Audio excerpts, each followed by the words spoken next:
Hoy me encuentro en un pueblito de Portugal bastante lindo llamado Sintra. Este se encuentra como a 20 minutos de Lisboa. Si ustedes quieren venir, no duden en hacerlo. Es de verdad bastante grato recorrerlo a través de sus pequeñas calles. Ahora, si no me conoces, mi nombre es Claudio, esto es Goncalves Vlog. Y una vez iniciemos un nuevo video.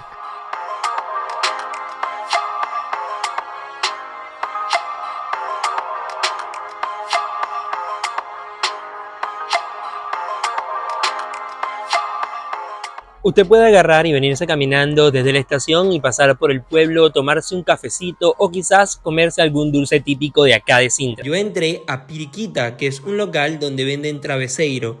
Este es un dulce de acá muy popular. En sí, esta es una masa de milhoja rellena con mucha almendra, además lleva canela, yemas de huevo y azúcar. Pedidos muy distintos, que la verdad estaban bastante deliciosos y esponjosos. Sintra se vuelve una visita imprescindible si piensas visitar Lisboa, ya que se encuentra a 30 minutos de la ciudad y este lugar es Patrimonio de la Humanidad desde 1995. Desde el centro de Sintra nos vamos a ir al Palacio da Regaleira, esto es apenas 5 minutos a pie. Ahora, siendo sincero, si lo tuyo no es la caminata, mejor entonces toma el bus.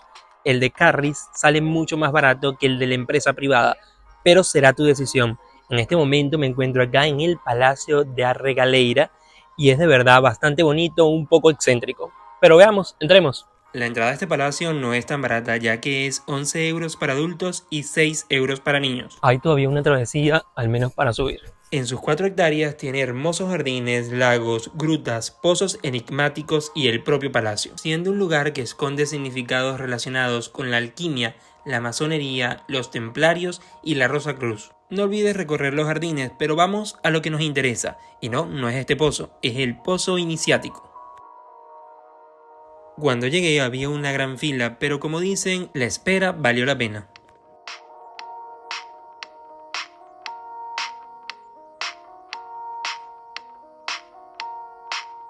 Este pozo o torre invertida servía para rituales masónicos, que representaban el tránsito desde la muerte, simbolizada en el fondo, donde hay una cruz templaria de mármol, y la reencarnación, es decir, la salida. En este caso, nosotros tomaremos como salida unas cuevas, que te pueden llevar a una cascada o también a otros pozos. Bueno, acá nos tenemos que agachar un poquito porque esta parte es muy baja.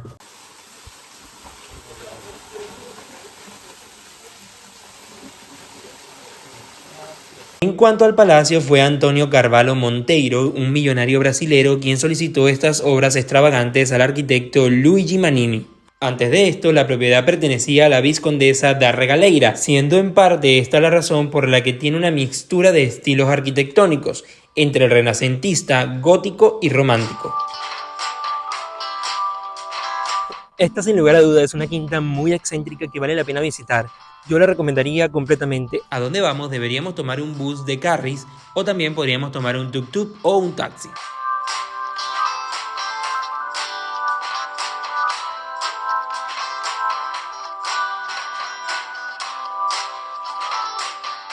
Bueno, el camino fue bastante complicado y es que el chico se equivocó, al menos en el taxi, y de verdad di vueltas por todo Sintra. Pero ahora que nos encontramos en un castelo de sus moros, vamos de una vez por este caminito que es un poco largo, pero ya estamos acá, a disfrutar. Este también es un patrimonio de la humanidad desde 1995 y se encuentra erigido sobre un macizo rocoso. Agregado a la imponencia y belleza de este lugar, una de las cosas que también te va a llamar la atención son sus bellas vistas. Desde él puedes ver el Palacio Nacional de Sintra, el cual se puede identificar fácilmente por sus 2 cúpulas en forma de cono. Si deseas visitar este lugar debes llevar buenas zapatillas, ya que este lugar consta de puras murallas. Ustedes se preguntarán si estoy cansado, y la verdad es que sí. Miren a dónde hemos llegado, es decir, nos falta poquito para llegar a la cima, pero miren eso, allá al fondo.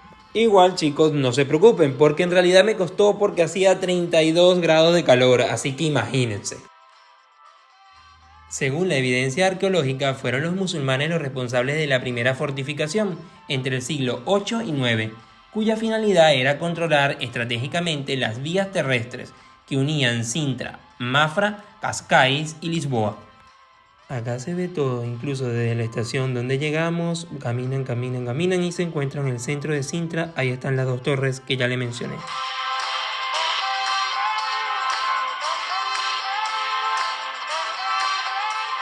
Una vez que hemos recorrido el Castelo de los Moros, vamos a llegar al Palacio da Pena, que de pena no tiene nada. Esto tiene un significado totalmente distinto.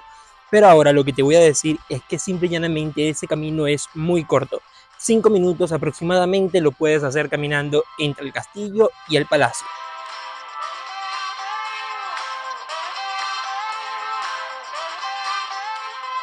Al llegar te vas a conseguir que muchas personas compraron en la página web por adelantado, cosa que recomiendo, si no, comprarás en estas tiqueras.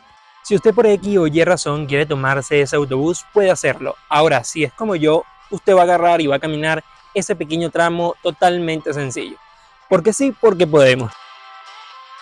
Quizás pueda parecerte que un like no ayuda mucho o que tu comentario no es tanto, pero para mí de verdad es todo. Así que no se te olvide de darle like, de comentar y de suscribirte, porque esta es la manera como puedes apoyarme a generar más contenido. Bueno, y al fin hemos llegado. Por cierto, no se olviden de llegar a tiempo, es decir, ni muy tarde ni muy temprano, porque si no, les pasará como yo que llegué 1 hora y media antes. Sintra sin lugar a duda tiene muchos lugares que puedes visitar y que son muy hermosos. No solo este palacio o la Quinta de las Regaleiras, o quizás el Castelo de los Moros. Tienes muchos otros que te voy a enseñar a continuación. Uno de los lugares que podrías visitar sería el Palacio de Montserrat, seguido del Palacio de Queluz. En el caso de playas podrías ir a Cenas du Mar y también al Cabo da Roca. En este momento llegó la hora de adentrarnos en uno de los palacios más emblemáticos de Portugal y uno de los destinos turísticos más populares del país. Este palacio fue construido en el siglo XIX por el rey Fernando II de Portugal, quien era un gran admirador de la arquitectura romántica. No te sorprendas para nada si a medida que avanzamos en este recorrido podrías encontrarte con algunas figuras que son esotéricas y otras cristianas. Este palacio también es un museo que alberga en su interior algunas colecciones de muebles, pinturas y otros objetos de arte de la época romántica.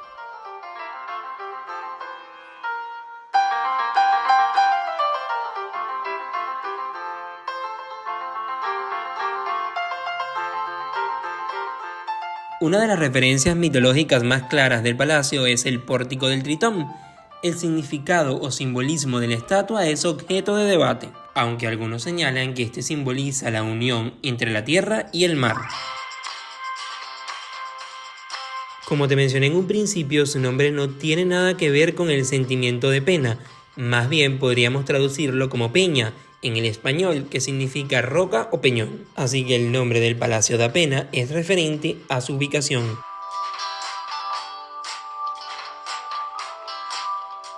Este lugar, a pesar de ser un palacio, cuenta con una pequeña capilla, nada modesta si me preguntas. También cuenta con un pequeño café y un restaurante. Otra cosa que de seguro vas a disfrutar son los bellos paisajes como este.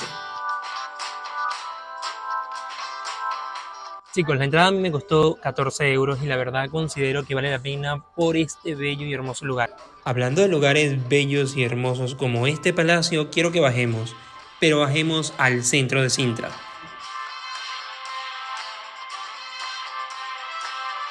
Otro lugar muy bonito y encantador que podríamos recorrer sería el Palacio Nacional de Sintra. Sin embargo, no es un imprescindible en la lista. Aún así, es el palacio real más antiguo de Portugal. Fue construido originalmente por los moros, pero fue reconquistado por los cristianos en el siglo XII.